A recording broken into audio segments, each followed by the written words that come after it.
सूरत हाल किस तरफ जा रही है? इमरान खान मैदान में नहीं होंगे तो मामला आगे कैसे बढ़ेगा, या फिर उन्हें रिलीफ मिलेगा और तहरीक इंसाफ को बल्ले का निशान भी मिलेगा? हमारे साथ मौजूद हैं सीनियर साहब ज़िक्र सोहेल वड़ाई साहब और मुजीबुर रहमान शामी साहब। आप दोनों का बहुत शुक्रिया। शामी साहब, आज ज़ाहिर है कल ही अनाउंस किया था पीटीआई ने कि 3 हल्कों में इमरान खान साहब इलेक्शन लड़ेंगे। आज फैसला आ गया कि उनकी सज़ा मुअत्तल ज़रूर थी, मगर जो कन्विक्शन है वो अपनी जगह पर है, इसलिए वो इलेक्शन अब नहीं लड़ सकते हैं। कल इलेक्शन कमीशन मुमकिन तौर पर बल्ले का निशान होगा नहीं होगा इसका भी फैसला दे सकता है। क्या अब वाज़े नज़र आ रहा है कि अगले इलेक्शन में कोई चांस नहीं है इमरान खान साहब का भी और तहरीक इंसाफ का भी? देखिए, इमरान खान साहब के बारे में जो फैसला आया है इस्लामाबाद हाई कोर्ट का, उनके पास अपील का एक हक तो मौजूद है।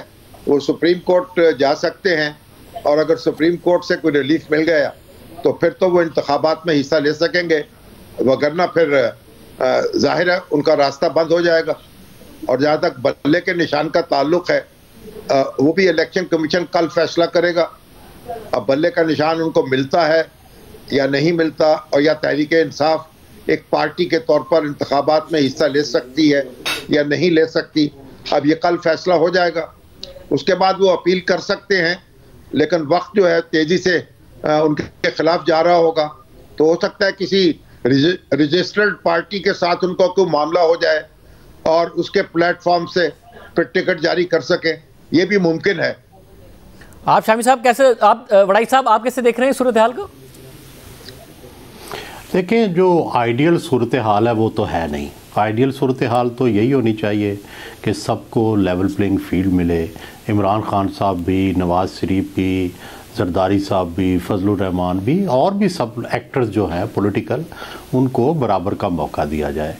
लेकिन इस वक्त अमली सूरत हाल है उसमें तो ऐसा नज़र आ रहा है कि पीटीआई जो है उसको बहुत डिसएडवांटेजेस होंगे। एक तो मेरा ख्याल है कि इमरान खान साहब जो हैं उनको अल्टीमेटली ऐसा नहीं लगता कि उनको ये मौका दिया जाएगा कि वो कॉन्टेस्ट कर सकें, और इसी तरह जो पीटीआई के लोग हैं उनको भी शायद फ्री हैंड नहीं मिलेगा बहुत से लोगों को कि वो कॉन्टेस्ट कर सकें या जो है वो आज़ादी से नून का मुकाबला कर सकें, और वीकेस्ट जो कैंडिडेट है वही आएंगे। तो इस वक्त तो अमली सूरत हाल या अमली नक्शा ये नज़र आता है, लेकिन ये ज़ाहिर है आइडियल नहीं है, ये काबिले अमल भी नहीं है, इसमें बड़े डिसएडवांटेजेस भी हैं। लेकिन इसके बावजूद भी मैं समझता हूँ कि इलेक्शन एक बहुत बड़ी अपॉर्चुनिटी होती है। जो भी कर लिया जाए फिर भी तहरीक इंसाफ जो है वो पार्लियामेंट में जगह बनाएगी, पार्लियामेंट में आएगी, और जब पार्लियामेंट में कोई जमात आती है तो उसकी आवाज़ भी होती है, चाहे वो अपोजिशन में बैठी हो, चाहे थोड़ी भी हो, फिर भी उसकी आवाज़ होती है। तो पीटीआई को भी जिस तरह पीपल्स पार्टी ने चंद नशिस्तें लेके पार्लियामेंट में बैठ गई थी, मुश्किल वक्त आया था, नून पे भी मुश्किल वक्त आया था तो वो भी चंद नशिस्तें लेके पार्लियामेंट में बैठ गई थी। पीटीआई को भी इसी स्ट्रेटजी जो है उसके मुताबिक पार्लियामेंट में बैठना चाहिए और इलेक्शन को भरपूर तौर पर लड़ना चाहिए, बावजूद सख्तियों के, बावजूद पाबंदियों के, और अच्छे वक्त का जो है कोशिश भी करनी चाहिए और उसका इंतज़ार भी करना चाहिए। शाहिद साहब, ज़ाहिर तारीख़ में आपने मुतादिद इलेक्शंस देखे हैं, जो इस्टेब्लिशमेंट है उसकी सख्तियाँ, मुख्तलिफ़ जमातें उसका निशाना बनती रही हैं, मगर क्या डायनामिक्स इतने बदले हैं कि पार्टी वोट इतना तगड़ा हो गया हो, और फिर ज़ाहिर सोशल मीडिया है, मीडिया है, उसकी वजह से जो कम्युनिकेशन है वो इतनी तेज़ हो गई हो कि इस तमाम के बावजूद भी पीटीआई अपसेट कर सके?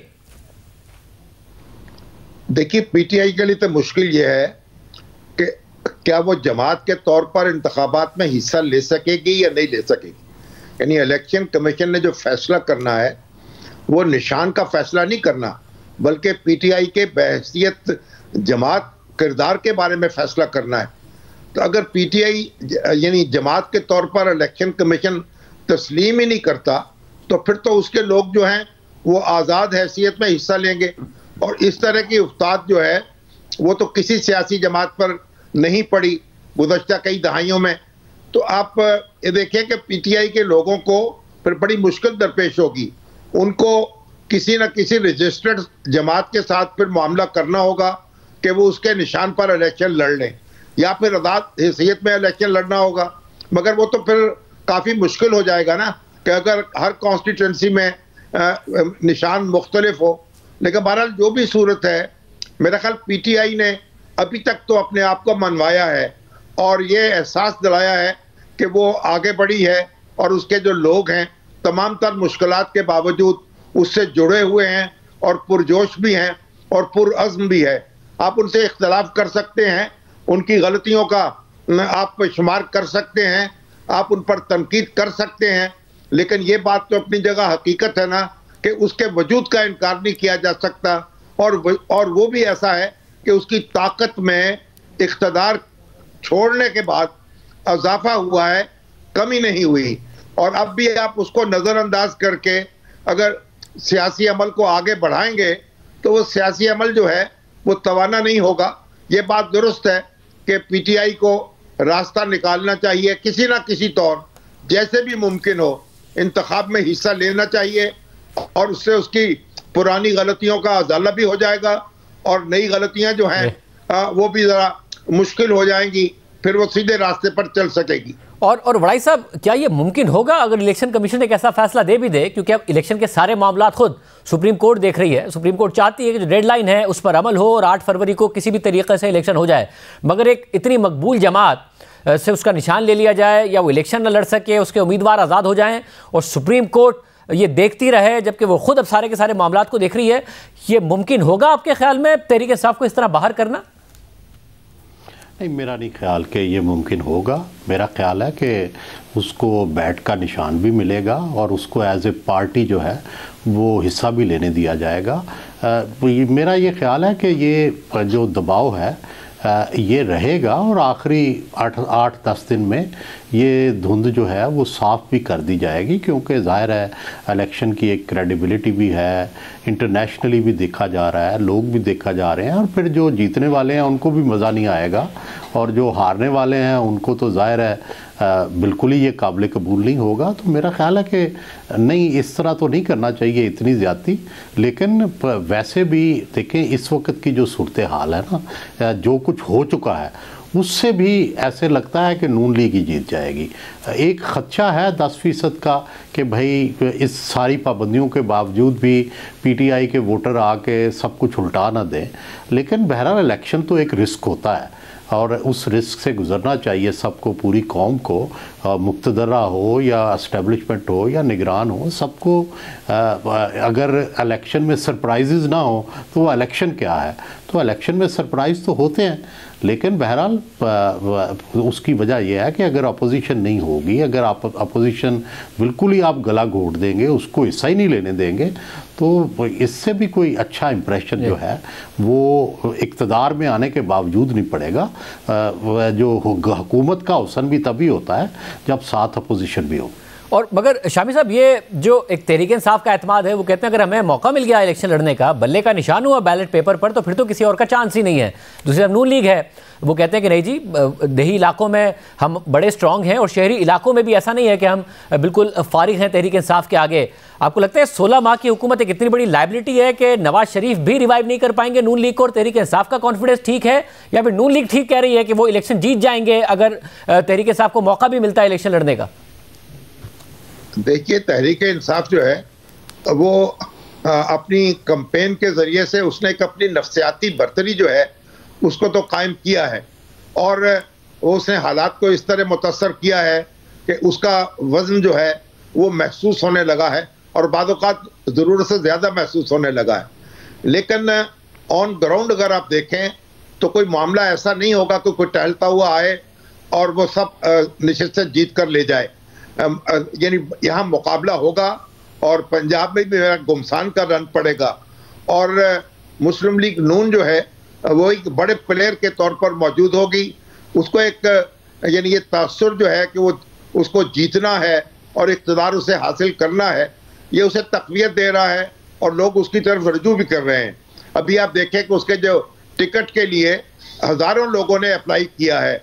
अब अगर एक तासुर मौजूद ना हो, एक ताकत का एहसास ना हो, तो कॉन्स्टिट्यूंसी के जो लोग हैं वो बड़ी तादाद में टिकट हासिल नहीं करते, वो इसे पैसे का ज़्यादा समझते हैं। तो इसका मतलब ये है कि पीटीआई की अपनी जगह स्ट्रेंथ है, लेकिन मुस्लिम लीग नून जो है उसके भी हाथ पांव टूटे हुए नहीं हैं, वो भी मुकाबला करेगी। और क्या वहीद है कि वो आगे निकल जाए और पीटीआई जो है वो उसको देखती रह जाए।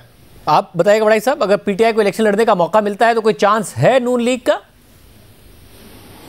जी, मेरा ख्याल है कि इस वक्त तक देखें कोई अवामी सर्वे तो नहीं हुआ, लेकिन जो मुख्तलिफ अदारे सर्वे कर रहे हैं, मैंने अपने कालमों में कुछ उसकी झलकियाँ जो हैं वो बताई हैं, तो कि उनका अंदाज़ा ये है कि आज तक की जो सूरत हाल है वो एक हंग पार्लियामेंट दिखाई दे रही है, जिसमें अगर एक जो है ज़्यादा जो एस्टीमेट है मुस्लिम लीग नून के हक़ में लगाया जाए तो वो 70-80 सीटें 141 पंजाब की सीटों में ले जाएगी, और अगर मोहतात अंदाज़ा लगाया जाए तो फिर भी 60-70 सीटें वो जीत जाएंगे।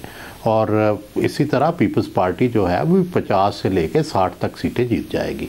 तो वो इस वक्त तक जो अदारे हैं उनका ये अंदाज़ा है कि ये एक कोलिशन गवर्नमेंट बनेगी। लेकिन जो नून लीग के लोग हैं उनका ख्याल है कि नहीं, हम जो है सिंपल मेजॉरिटी अचीव कर लेंगे, और सिंपल कराची से भी हम 2-4 सीटें लेंगे, और अपने इत्तेहादियों के साथ मिलके हम सिंपल मेजॉरिटी जो है वो अचीव कर लेंगे। और वो नहीं चाहते कि वो जरदारी साहब के साथ एक कोलिशन गवर्नमेंट में जाएं। और इसी तरह ये भी तवक्को है कि जो है पीटीआई जो है वो भी 40 से 50 सीटें जो है वो जीतेगी, क्योंकि केपीके के अंदर अभी उसका कोई मुकाबले में कोई भी पार्टी ऐसी नहीं है जो उसको मुकाबला कर सके। केपीके के अंदर उन्हें मुकम्मल ताकत हासिल है। जो देहात हैं पंजाब के, वहाँ के जो इलेक्टेबल्स हैं वो बड़ा असर डालते हैं, और नून का वोट भी बिज़नेस क्लास के अंदर मौजूद है। ये दोनों मिलके नून का ख्याल है कि हम दही हल्के बहुत से कवर कर लेंगे। लेकिन शहरों के अंदर उन्हें भी परेशानी नज़र आ रही है, क्योंकि जो बड़े शहर हैं वहाँ पर जो है पीटीआई के लोग आपस में कनेक्टेड भी हैं, और उनके उस दिन इस बात की तवक्को भी की जा रही है कि वो अपना रिवेंज लेने या अपने जज्बात का इजहार देने के लिए निकलेंगे। इसलिए जिस तरह पहले 2018 में लाहौर में जो है वो नून को मेजॉरिटी मिली थी, वैसी तवक्को नहीं है। इस दफ़ा डिवाइड होंगे। इस दफ़ा जो तकरीबन मसलन लाहौर की 14 सीटें हैं, तो ये जो हमारे अदारों ने अब तक जो एस्टीमेट किया है उसमें 8 सीटें जो हैं वो नून जीतेगी, और 6 सीटें जो हैं उन पे पीटीआई की पोजीशन बेहतर लग रही है। लेकिन जाहिर है अभी कोई अवामी सर्वे नहीं हुआ, अभी हम जर्नलिस्ट जो हैं वो भी ख़ुद हलकों में नहीं गए, तो इसलिए ये वो अंदाज़े हैं कि जो मुख्तलिफ अदारों ने लगाए हैं। लेकिन जब हम जर्नलिस्ट सारे निकलेंगे तो ज़ाहिर है उससे एक अवामी राय बनेगी और पता चलेगा, और फिर अब जो है एक नए सिरे से सफ़बंदी होती है जब टिकट मिलता है। टिकट जब मिलेंगे और मुहिम शुरू होगी तो उस वक़्त असल पता चलता है कि वो कैसा मौजू उम्मीदवार है, क्या पार्टी के लोग उसके साथ चल भी रहे हैं, नहीं हल्के के लोगों ने उसको पसंद किया है या नापसंद किया है। तो आखिरी जो सेटलमेंट होती है वो उस वक्त होती है। फिर 10 से 12% लोग जो होते हैं वो फ्लोटिंग वोट होता है, वो देखते हैं कि इक़्तिदार किसके पास जा रहा है और वो उसको वोट दे देते हैं। तो वो चूँकि आलमोस्ट ये तासुर मौजूद है कि नून लीग जो है वो इक़्तिदार ले रही है, तो इसलिए इसका इम्कान है कि देहात में वो 10-12% वोट जो है वो नून को मिल जाएगा। लेकिन शहरों के लोग जो हैं वो पार्टी के पक्के वोट होते हैं, वो इस तासुर पे नहीं जाते, वो पार्टी को ही वोट देते हैं। इसलिए शहरों के रिज़ल्ट मुख्तलिफ होंगे और देहात के रिज़ल्ट जो हैं वो मुख्तलिफ होंगे।